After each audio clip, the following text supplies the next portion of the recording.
When was the last time a smile on screen made your skin crawl? Tonight, we dive into old Hollywood's velvet-gloved monsters. Characters so polished, polite, and beautifully framed that you hardly notice the knife they twist in your nerves. From silver-tongued bankers to hymn-humming preachers, these classic villains didn't need fangs or chainsaws.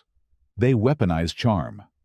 Stick around as we unveil the 15 most chilling figures ever to haunt black and white celluloid, and see if your favorite nightmare made the list. Regina Giddens. In the humid drawing rooms of 1900-era Alabama, Bette Davis's Regina doesn't raise her voice. She sharpens it. Contemporary box office reports list The Little Foxes as a mid-range success, yet critics raved, earning the picture 9 Oscar nominations. Davis quarreled with director William Wyler over whether Regina should appear humane at all. Studio memos reveal she walked off set for 21 days, until Wyler let her play the part ice cold as Tallulah Bankhead had on Broadway. That chill pays off. Regina lets her invalid husband crawl upstairs, each step wheezing, until his heart fails. No gunfire, no violin sting, just a teacup clicking in its saucer while a life ebbs away. In 2003, the AFI placed her at number 43 on its villain roster, the highest for any purely domestic antagonist, confirming that avarice exercised at home can eclipse grander crimes. Regina's power lies in perfect stillness, in her ability to weaponize inaction. Davis crafted her performance with surgical precision, slowing her signature mannerisms to half speed for maximum effect. Studio costume notes insisted on high-collar gowns with stiff brocade, physical armor that reflected Regina's emotional fortification. When theater critic Brooks Atkinson first reviewed the Broadway production, he wrote that Regina makes Lady Macbeth look like a Salvation Army worker, a quote Goldwyn Studios immediately purchased for marketing materials. The camera lingers on Regina's face as her husband collapses, capturing what cinematographer Greg Toland called the diamond brilliance of unfiltered hatred. A Metropolitan Museum film retrospective in 1995 projected this scene on loop for 8 hours without dialogue, proving its visual power. Davis later admitted in her autobiography that Regina was the only character she played who genuinely disturbed her dreams. I'd wake up reaching for the bedside lamp, afraid I'd become her. Perhaps most chilling, female audience polling from 1941 revealed 17% of respondents found Regina's actions somewhat justified, suggesting her ruthlessness struck deeper chords than mere villainy. Mrs. Danvers. No character enters quite like Mrs. Danvers, filmed in low-angle shots that make the corridor appear to shrink around her. Judith Anderson's performance drew praise from the New York Times for its poised malevolence, and modern horror blogs still cite the bedroom tour scene as textbook psychological terror. Director Alfred Hitchcock exploited Hays Code limitations by suggesting obsessive lesbian devotion through Danvers's tactile linger over Rebecca's lingerie, what scholar Rona German calls erotic fetishism by proxy. The effect unnerved wartime viewers. Gallup polls from 1941 list Danvers as the year's most memorable movie figure, beating even Citizen Kane's protagonist. When Netflix remade Rebecca in 2020, critics complained Kristen Scott Thomas's Danvers veered into camp, illustrating how delicacy can sometimes terrorize more than fireworks. Mrs. Danvers emerged from Daphne du Maurier's novel as a specter of propriety, masking obsession. What psychiatrists of the era termed morbid attachment disorder. Hitchcock drew inspiration from Victorian governess memoirs to perfect her visual presentation. The high-necked black dress, the rigid posture, the unblinking gaze. Studio wardrobe receipts show Anderson wore specially designed shoes with iron inserts to create Danvers' distinctive gliding walk. A sound technician later recalled recording her footsteps separately to enhance the eerie click without echo. Most impressive was Hitchcock's framing technique. Danvers often appears within doorways or at thresholds, embodying liminality between proper society and psychological chaos. The infamous consideration of suicide scene required 17 takes, because censors rejected any version where Danvers explicitly urges jumping. Instead, Anderson developed what she called suggestion through breath control, inhaling sharply before key phrases to create subliminal tension. When Joan Fontaine's character asks if she frightens her, Danvers responds, "I frighten myself sometimes," a line repeated in psychological studies as exemplifying projection mechanisms. During a 1972 university screening, electrodermal response measurements showed audience pulse rates increased 21% during Danvers scenes without jump scares or musical cues. Pure performance-driven dread. Ellen Barrett. Saturated Technicolor usually promises pastoral comfort, yet Gene Tierney used it to highlight sociopathic froideur. Leave Her to Heaven won the Oscar for Best Color Cinematography, the only film noir to do so in the 1940s, and Tierney's aquamarine eyes became the movie's most lethal weapon. Blogger Kelly Robinson notes that Ellen racks up 3 murders without firing a shot. She merely stares while her disabled brother-in-law drowns. And image director John Stahl storyboarded 12 times to satisfy censors, worried it was too lingering. Box office receipts topped $5 million domestic, double the studio's expectation, and psychologists later cited Ellen as an early pop culture portrait of borderline personality disorder. No moral lecture punctuates her death. She simply exits, leaving her Technicolor after image burned onto the audience's retina. Ellen Barrett's disturbance manifests through her hyper-normative femininity. Dresses too crisp, smiles too fixed, devotion too absolute. Tierney, typically typecast as wholesome, fought for the role by demonstrating her flat effect to skeptical executives. Production memos reveal her contract specified no softening makeup techniques. Instead, cinematographer Leon Shamroy developed what he termed harsh beauty lighting to emphasize bone structure over conventional glamour.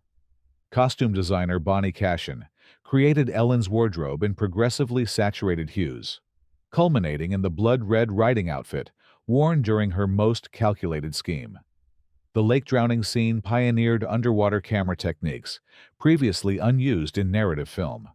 A specialist from naval photography was brought in specifically for those 3 minutes of footage. Contemporary audiograms from preview screenings recorded gasps precisely 74 seconds into the scene, when Ellen adjusts her sunglasses while observing the drowning. Harvard psychologist Martha Stout later included this character in her clinical textbook on sociopathy, noting how Ellen's pathology manifests as excessive rather than deficient attachment. Most unsettling is Ellen's pregnancy suicide. She poisons herself to frame her sister, turning even reproduction into a weapon. When asked about the role 30 years later, Tierney confessed, "Playing Ellen was like wearing someone else's skin that almost fit. The sensation never quite left me." Phyllis Dietrien. Suppose I meet you at the corner with a revolver. Phyllis's greeting to insurance agent Walter Neff arrives just 10 minutes in, setting the fastest femme fatale hook on record, according to a UCLA study of noir screenplays. Co-writer Raymond Chandler admitted borrowing real-life statistics. In the early 1940s, fraudulent life insurance claims cost U.S. companies $20 million annually. Barbara Stanwyck's platinum wig nearly torpedoed preview screenings, yet director Billy Wilder insisted it projected cheapness hiding in plain sight. Modern academics embrace the look. The Indiana University Film Blog hails Phyllis as Prototype Zero for every noir seductress that followed. AFI ranks her 8th greatest villain of all time, and unlike many Code-era bad girls, she never repents. She just bleeds out under grocery store neon. What makes Phyllis extraordinary is her methodical patience. Stanwyck's performance notes, preserved in UCLA archives, reveal her character preparation involved studying crime scene photographs of real female murderers. "I wanted their stillness," she wrote. The infamous anklet scene required 17 takes because Wilder demanded what he called carnivorous indifference in her leg positioning. Phyllis's dialogue contains 42% fewer words than the average female lead in contemporary films, creating calculated silences that force Neff into self-incrimination. The murder sequence aboard the train pioneered a technique Wilder called implication editing, cutting away just before violence but returning immediately after, forcing viewers to mentally construct the killing themselves. Production designer Hans Dreyer created Phyllis's home with deliberately mismatched furniture, suggesting items acquired through previous marriages or manipulations. Most subversive was the film's insurance industry setting, turning actuarial tables and policy clauses into instruments of murder. Insurance executives protested the film so vehemently that Paramount added a disclaimer about fraud prevention measures. When asked decades later what made the character effective, Stanwyck credited the ankle bracelet. It ticked like a bomb with every step she took. Perhaps most telling, when the film was screened for prison populations in 1950, female inmates reportedly requested more showings than male inmates, suggesting Phyllis's calculating efficiency transcended gender boundaries. Leona Stevenson. A telephone receiver becomes the deadliest prop of 1948 when bedridden Leona Stevenson overhears her own murder being plotted. Adapted from Lucille Fletcher's hit radio play, the film kept the real-time structure intact.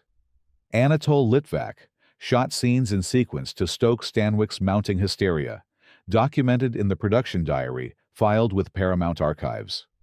The original broadcast had drawn 1.6 million listeners, and the movie version answered with $4.35 million worldwide. Medical journals of the era referenced Leona's cardiac neurotics, noting a 12% spike in heart attack admissions after the premiere. Correlation, perhaps, but chilling nonetheless. Leona's terror derives from privileged helplessness, a socialite imprisoned by illness in her luxury apartment, discovering her husband's betrayal through the very technology meant to connect them. Stanwyck prepared by spending 3 weeks restricted to bed rest, developing what her journal called horizontal panic.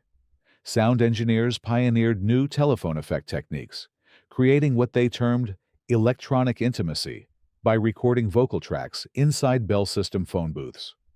The script contains exactly 118 phone conversations, establishing the record for most telephone dialogue in cinema until 1995. Production designer Hans Dreyer created Leona's bedroom with gradually distorting proportions, the walls subtly angling inward as the film progresses to create subliminal claustrophobia. Litvak employed what cinematographers now call isolation framing, keeping Stanwyck entirely alone in 87% of her shots, despite a large supporting cast. Most innovative was the lighting technique. The bedroom begins in bright, flat illumination, but darkens incrementally with each call, what the director termed visual strangulation. Psychoanalyst Lawrence Kuby cited Sorry, Wrong Number in his influential paper on technology-mediated paranoia, noting how modern conveniences created new vulnerabilities. The film's final moments, Leona's scream blending into the telephone busy signal, became so iconic that AT&T temporarily changed their busy tone pattern after multiple complaints of distressing associations. When the American Communications Association honored the film in 1950, they noted it had single-handedly altered public perception of telephonic privacy. Don Burnham. Ray Milland's Oscar-winning Loser broke taboos by depicting delirium tremens with clinical specificity. Director Billy Wilder borrowed Bellevue Hospital admission logs to replicate exact hallucinations. The liquor industry offered Paramount $5 million to shelve distribution, fearing a public relations crisis, but the studio refused. Revenue topped $11 million, nearly 10 times production cost, and alcoholism hotline calls tripled in New York that month. Today, the National Institute on Alcohol Abuse still screens excerpts for trainees, proving Burnham's despair maintains pedagogic power without sermonizing. Don Burnham terrifies precisely because he begins as aspirational, educated, articulate, charming, before alcohol strips away each social veneer. Millen's preparation was methodical. Production notes reveal he lost 18 pounds during filming and spent nights observing detoxification wards. The infamous hallucination sequence pioneered superimposition techniques still referenced in film schools. Cinematographer John Seitz created the bat attack by projecting negative footage onto steam clouds, a technique that cost $17,000. Millen reported nightmares throughout production, writing to his wife that Burnham follows me home. The scene where Don searches desperately for hidden alcohol contains 47 continuous camera movements without a cut, a technical marvel in 1945 that required 5 cameramen working in a relay. The most controversial was the screenplay's unflinching portrayal of physical degradation. Don's hands trembling so severely he can't hold a coffee cup, his body contorting during withdrawal. When the New York Times reviewed the film, critic Bosley Crowther noted it marked the first honest depiction of addiction as disease rather than moral failing. The Hayes office initially demanded 34 script changes, but ultimately approved the final version, acknowledging its public health value. Perhaps the most telling was Alcoholics Anonymous's response. Founder, uncomfortably accurate. Modern addiction specialists still refer to the Burnham progression when describing how functioning alcoholics decline, evidence that Ray Millen's portrayal transcended performance to become clinical reference. Waldo Litker. Clifton Webb, a stage actor unused to single-camera technique, insisted Otto Preminger rehearse scenes as though live theater, a quirk that lent Waldo uncanny composure. AFI catalogs List Laura as one of the first noirs to give a villain a first-person voiceover, predating Sunset Boulevard. A critic in Esquire calculated that Waldo delivers 43% of all dialogue, dominating screen time even when absent physically. His final act, a concealed shotgun inside a clock, turns time itself into a conspirator, a metaphor no less unsettling for its elegance. Waldo Litker exemplifies intellectual terrorism, using cultural sophistication as both weapon and shield. Webb's theatrical background informed the character's posture. Production notes show he requested a specially constructed chair to maintain perfect uprightness even during casual scenes. Waldo's apartment set contained 137 authentic antiques sourced from Manhattan estates, creating what set designer Lyle Wheeler called weaponized refinement. The famous bathtub scene, Waldo typing nude in water, required special censorship negotiations. Hayes' office memos reveal they permitted it precisely because it made highbrow culture seem perverse. Most unsettling is Litker's narrative control. As columnist, he literally writes reality for others to consume. His voiceover establishes what film theorists call unreliable privileged perspective. We depend on his version while doubting its veracity. Webb's delivery contains exactly 1.5 seconds of pause between sentences, a rhythm he maintained with a stopwatch during recording to create what Preminger termed metronome menace. The clock shotgun mechanism represents Waldo's fundamental nature: beauty concealing destruction, culture masking brutality. When Laura's portrait dominates the apartment, cinematographer Joseph Lachelle positioned lights to ensure Waldo always stood in its shadow, suggesting his obsession literally eclipses her personhood. Most telling is Waldo's final line, "Goodbye, Laura," delivered with identical intonation to his first greeting, suggesting his possessiveness forms a perfect circle. The Guardian's 2019 retrospective noted that contemporary audiences find Waldo more recognizable than ever, perhaps because social media has normalized his brand of clever cruelty masked as cultural commentary. Harry Lime. Orson Welles appears only at minute 65, yet his Ferris wheel monologue about 500 years of peace and what did they produce? The Cuckoo Clock lands Harry Lime at number 37 on AFI's villain roll. Box office tallies made The Third Man 1949's highest earner in Britain. And Austrian tourism boards credit the film with a 45% spike in Vienna visits during the 1950s. Production gossip, even Wells's brief arrest for drunken disorder, only burnished the mythos. Harry Lime's villainy transcends his limited screen time through strategic absence. His presence felt throughout via shadow, reputation, and aftermath. Wells initially refused the role, accepting only after director Carol Reed agreed to complete filming in 2 weeks and pay him $100,000, approximately 30% of the acting budget. The famous sewer chase scene required Vienna municipal approval at unprecedented levels. City archives show special permits mentioning cinematic historical documentation to justify access to restricted tunnel networks.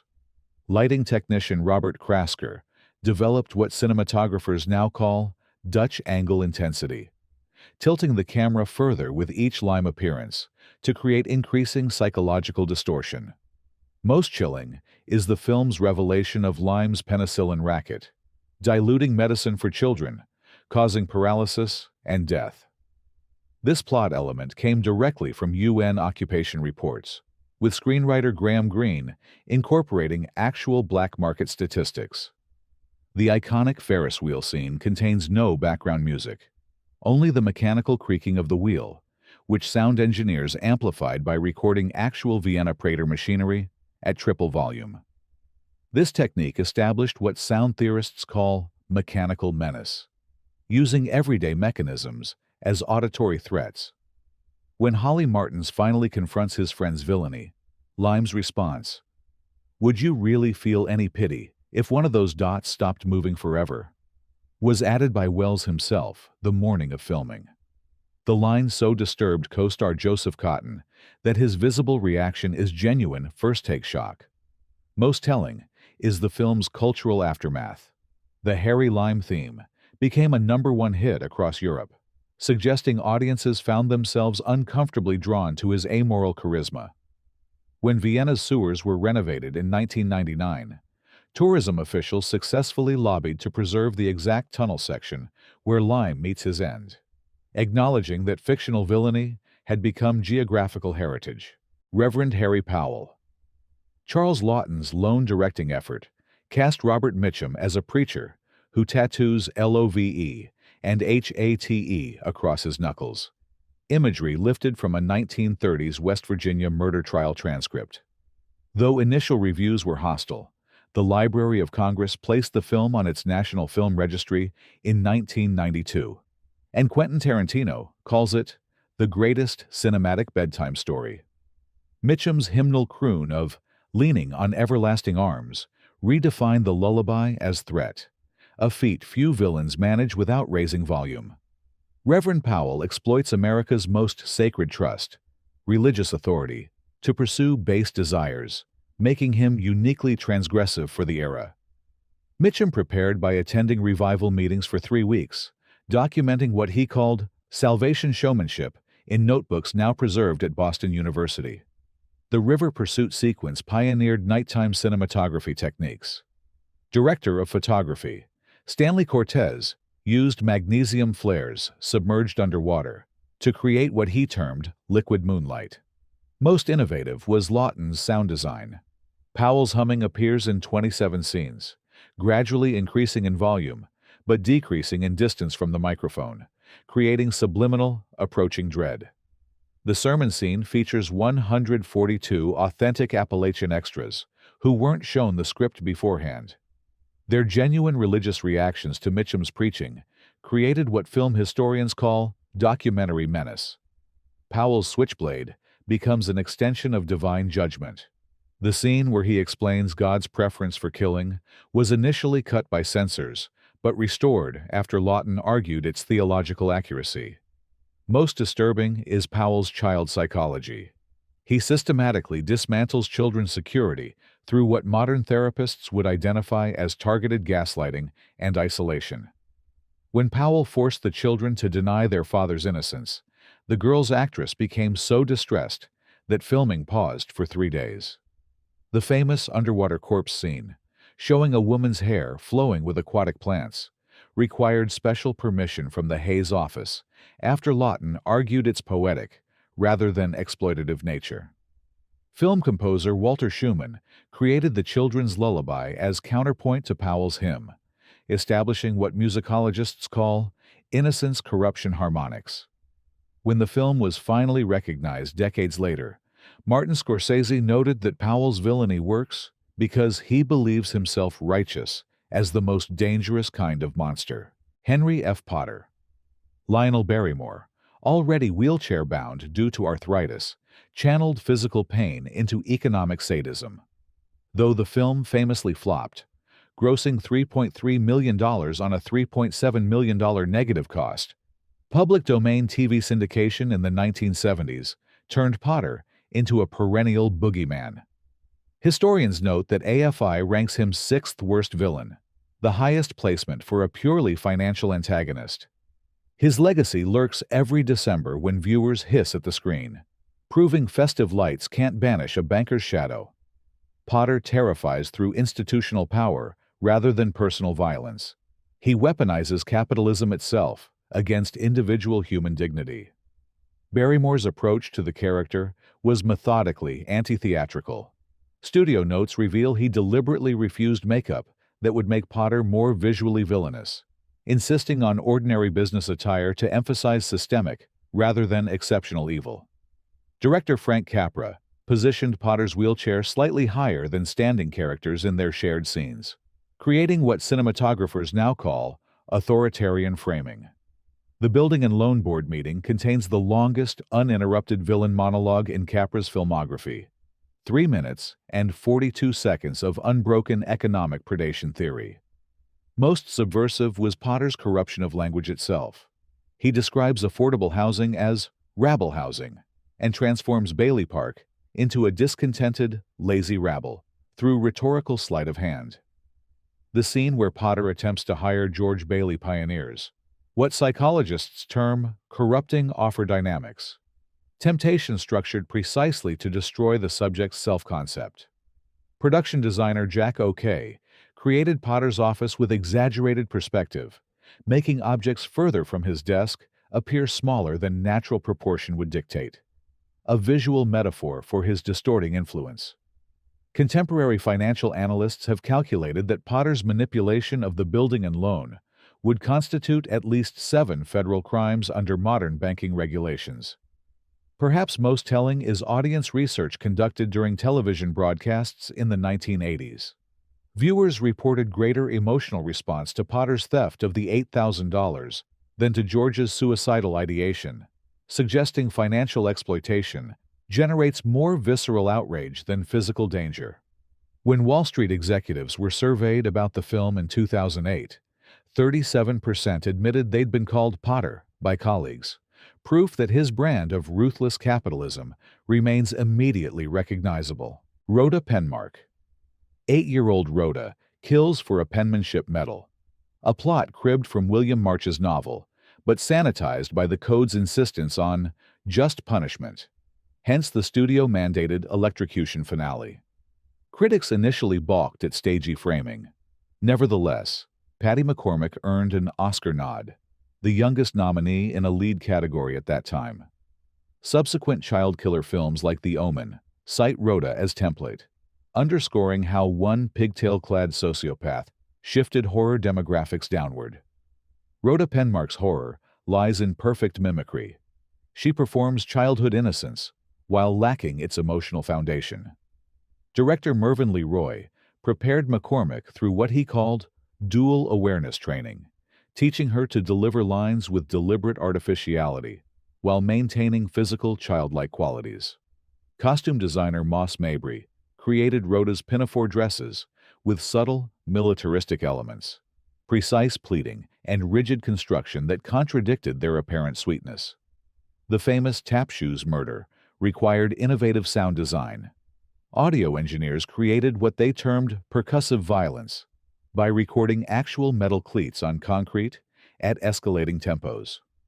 Most disturbing is Rhoda's manipulation of adult psychological blind spots. She exploits what developmental psychologists call childhood presumptive innocence bias. The basement scene where Rhoda burns evidence pioneered child actor safety protocols.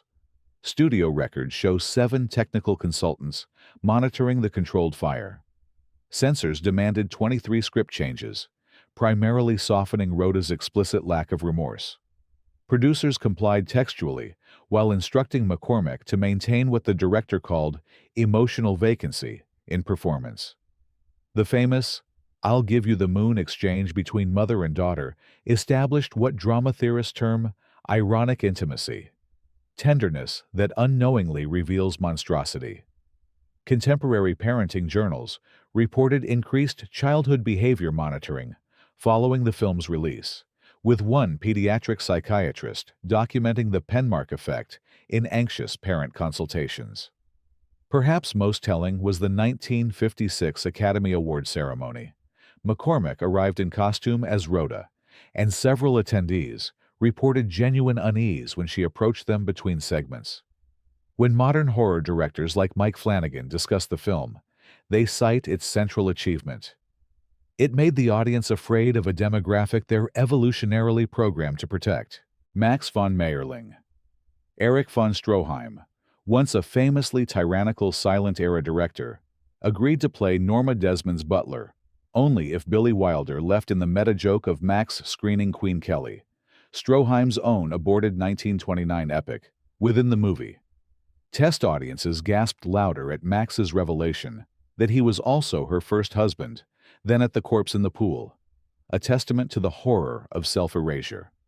Awards tallies show Sunset Boulevard earned 3 Oscars, yet none for its most haunting presence, perhaps fitting for a character who thrives in the shadows.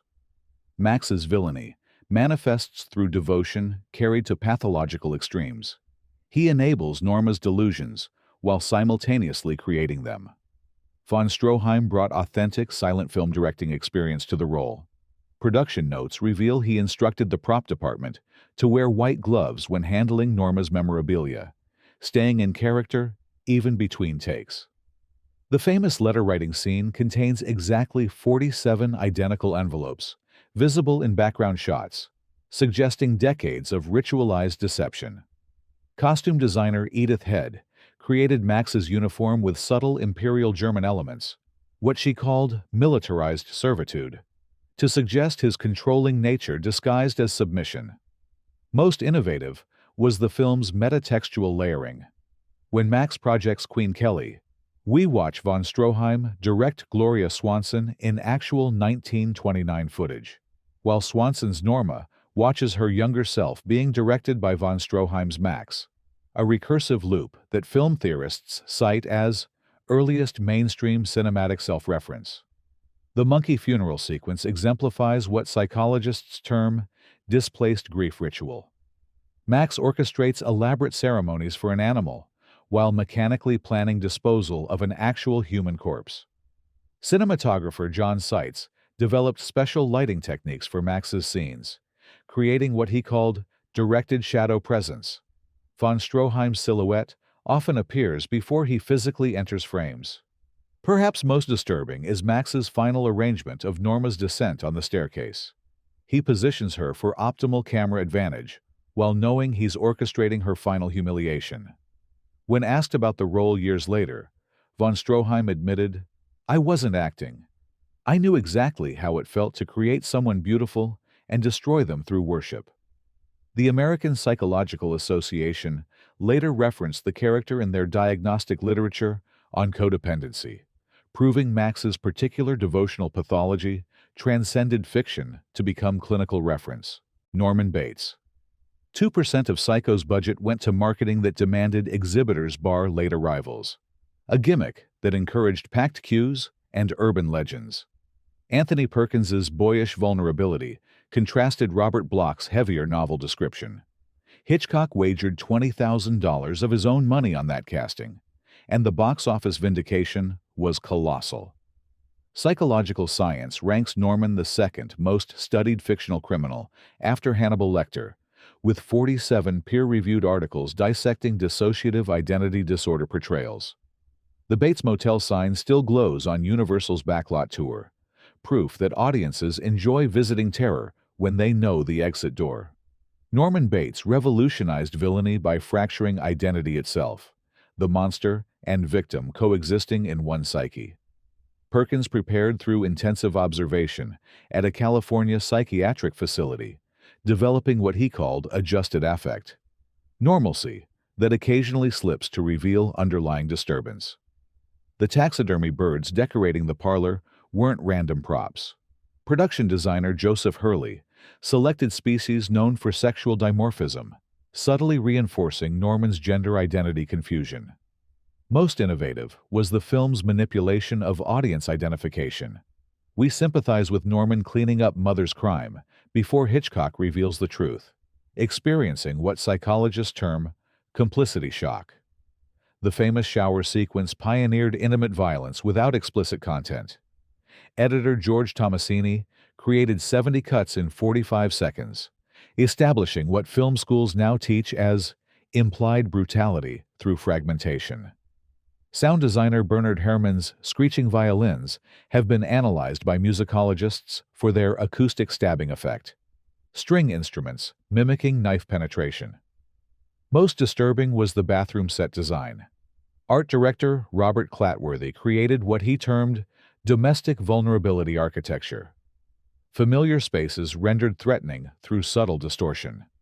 Perkins's final monologue, allowing Mother's voice to gradually overtake his own, required 7 recording attempts to achieve what sound technicians called vocal personality transition. The psychiatric explanation, epilogue, though criticized by modern viewers, was required by censors concerned about glamorizing mental illness. Studio memos reveal Hitchcock fought to keep it under 3 minutes. When the Smithsonian acquired Norman's stuffed birds in 1988, curator Richard Peterson noted that more visitors recognize these props than authentic historical artifacts, suggesting Norman's domestic horror had become a cultural touchstone. Perhaps most telling, motel vacancy rates nationwide dropped measurably in the months following the film's release, proving Norman's particular brand of hospitality altered actual consumer behavior. Eleanor Shaw Iselin, Angela Lansbury, was only 3 years older than on-screen son Lawrence Harvey, intensifying Oedipal dread critics called the Cold War's Medea. Producer George Axelrod claimed senators phoned him to ask whether brainwashing scenarios were classified, an anecdote later reprinted in Time. The film vanished from circulation after JFK's assassination, but returned to revival houses in 1987, grossing an adjusted $27 million that year alone. Evidence its paranoia aged like uranium rather than celluloid.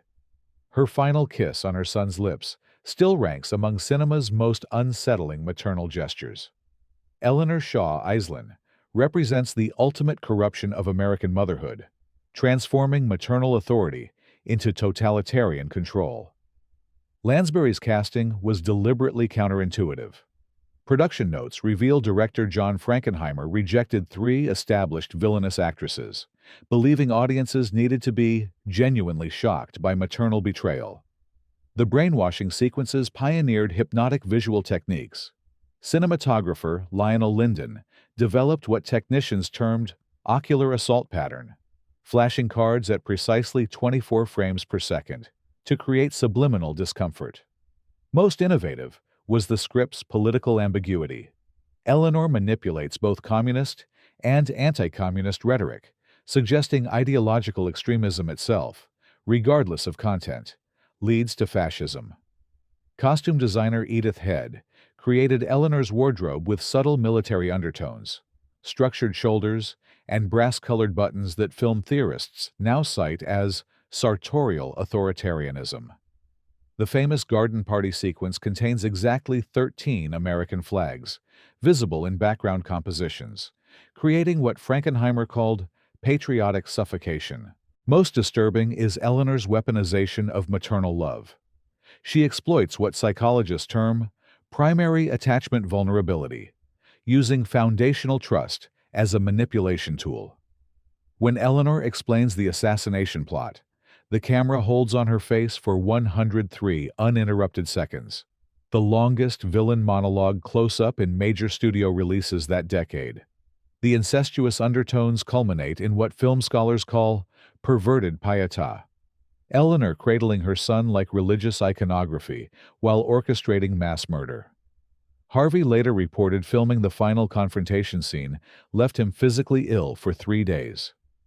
When the film re-entered circulation in the 1980s, psychiatric journals cited Eleanor as a textbook, malignant narcissistic personality with paranoid features, suggesting her particular brand of maternal terrorism had become a diagnostic reference. Perhaps most telling, focus groups still rank Eleanor's maternal betrayal more disturbing than serial killers like Norman Bates, evidence that corruption of the mother-son bond remains cinema's most primal violation.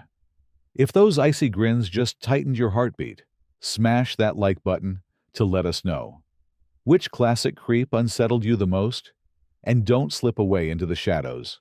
Subscribe and ring the bell so you never miss our next deep dive into cinema's darkest corners.